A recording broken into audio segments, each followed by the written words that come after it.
like I said, Sam's talk is going to focus on the potential use of electroconvulsive therapy in the management of chronic pain.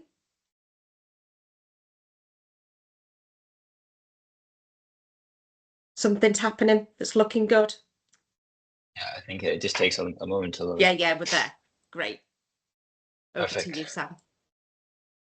Great. Yeah, so my name is Sam. I'm a fifth-year medical student at the University of Edinburgh, and this presentation is just going to cover electroconvulsive therapy and its potential use in the management of chronic pain. So I think it's important to first of all touch upon what is chronic pain. I'm sure you guys know a lot more about it than I do, but I just wanted to briefly mention it. It's obviously a very complex issue leading to distress and severely impacting the lives of those who suffer from it. It's very prevalent. It affects about 1/3 to a half of the UK population, with similar estimates worldwide. There are currently a variety of treatment and management options, such as medication, physical therapies, talking therapies, exercise, and other things. But there's no one size fits all approach. So I wanted to look at an under-researched treatment option, ECT, and its potential role in chronic pain. So what is ECT? Well, it's a medical treatment. It was introduced in the 1930s. It was originally trialed on mental health conditions in patients with schizophrenia, but in recent times, it's shown greatest effect for those with major depressive disorder and is used when the depression is not responded to treatment. So how does it work? Well, as you can see in this picture, electrodes are placed on the side of a patient's head. The patient's under general anesthesia and is given a muscle relaxant, and then a seizure is induced in the patient. This usually lasts about 20 to 60 seconds and then is terminated. It's given as a series of treatments over several weeks whilst the patient's symptoms are monitored. It's not fully understood why neuropsychiatric symptoms improve, but there have been specific changes noticed in the brain with patients who've undergone ECT, and I'll talk a little bit about that later. So as I said, ECT works very well for patients with major depressive disorder. It's actually the most effective treatment. And there is an established link between chronic pain and depression. So I wanted to briefly talk about that as well. So there's lots of literature about it. There's a well-researched association between the two conditions. I actually think last year's winner wrote their essay on this. So the treatment works. My thought was that if treatment works for one disease, it could work for another disease, which is linked. So in both conditions, there are reduced levels of certain neurotransmitters, which play a crucial role in mood regulation and pain perception.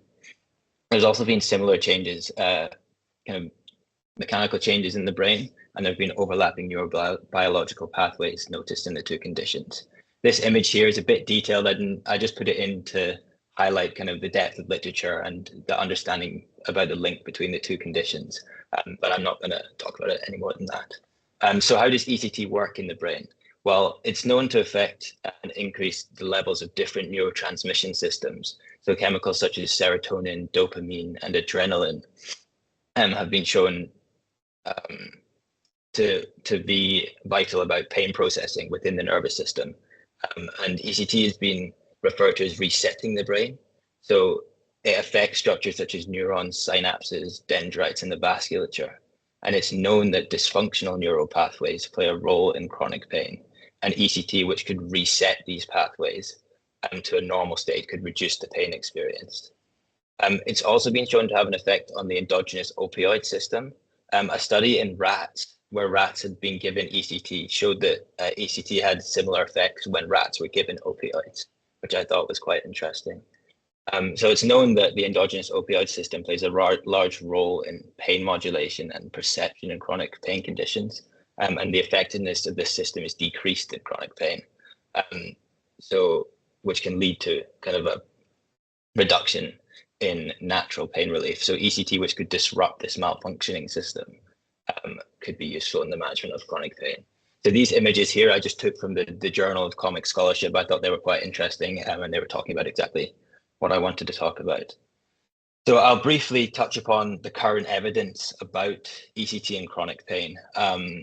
So in my essay, I talked a lot about this 2023 systematic review, which was looking at chronic pain outcomes for patients who had ECT. So it looked at patients who had been given ECT either for chronic pain or where they had depression and also had chronic pain. It talked about 22 studies and reported a total of 109 cases. the review found that 78% of cases reported a reduction in pain symptoms post-ECT. It is important to note that 95% of cases reported a reduction in, well, an improvement in mood post-ECT. So they noted an association between mood and pain, and they even actually reported a few patients reporting an improvement in pain without an improvement in mood. They concluded that ECT could be offered to patients with certain pain conditions who have not responded sufficiently to conventional therapies. But they also said that more research needs to be done and that there should be improved documentation for patients who undergo ECT and have chronic pain. Another study which I looked at 97 patients who had treatment-resistant depression and pain. They were followed up over the next 12 weeks and asked to rate their mood and pain. The results showed a significant improvement in both pain and mood. They concluded that pain was not fully explained by the depression change, which I thought was quite interesting because that suggests that ECT had a role in pain management where depression was not also present. So to quote them, they said ECT has analgesic properties independent of its improvement of depression in patients with chronic pain and major depression. This case matching study here, this was from 2004, but it found similar things. They matched 25 patients with chronic pain and depression, 25 of who had ECT and 25 who didn't, and they found that 60% of patients who had ECT had a drop in pain versus only a 15% drop in the control group. There are many other studies I looked at when researching this essay, but a lot of individual case reports, and one that I just wanted to highlight was a man who had chronic upper limb pain for 10 years. He tried various treatments and nothing had improved his pain. He then went on to develop severe depression and therefore had ECT, and this actually improved his pain for 2 months. It then got worse again, but I thought that was quite interesting. So like any medical treatment, there are side effects of ECT. So the typical side effects that patients experience are a dry mouth, nausea, headaches, and muscle aches. And given that the ECT is done under general anesthesia, it makes sense that these side effects occur. The most specific thing relating to ECT is memory loss. Patients also often experience memory loss for the event leading up to ECT. But a big thing about ECT is a negative public perception. I talked about this a bit in my essay, but lots of films portray ECT in a negative light. So one in particular is One Flew Over the Cuckoo's Nest. I've attached an image here where the main character gets ECT as a punishment, and it depicts him getting ECT while he's awake, and it shows kind of what looks like a painful experience. And if patients have seen this or seen other movies depicting ECT, they might be quite reluctant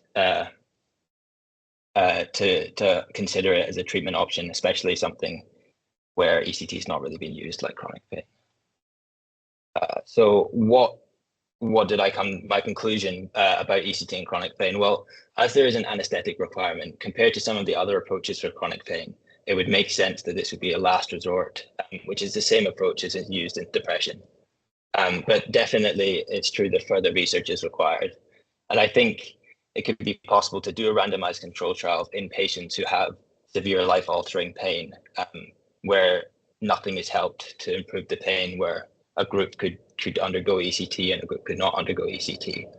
But of course, the ethics about this are challenging, so you'd have to give complete comprehensive consent and inform the patients that there's not much literature on the topic. But like the systematic review said, it's definitely important to report pain changes before and after ECT in patients who are undergoing ECT anyway for chronic pain.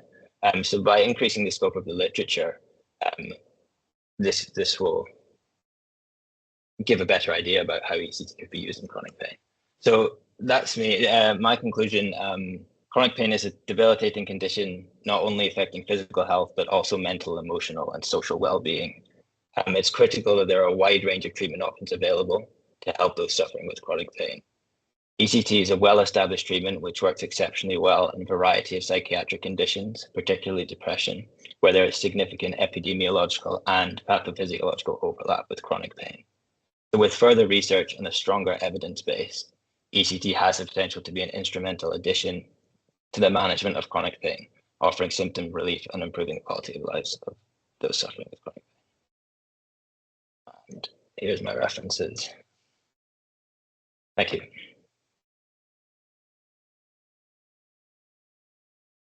Okay, lovely. Thank you, Sam. It's really interesting, and actually it's not literature I was at all aware of. Anyway, have we got any questions for Sam?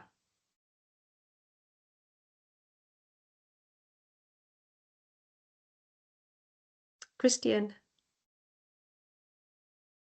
Thank you again. Really interesting. I mean, I confess ECT is not something I know a vast amount, but I do know it's kind of one of those subjects that is quite emotive, and certainly in the field of mental health, there are, I think, still significant differences of opinion about it as a treatment, and particularly in terms of long-term effectiveness.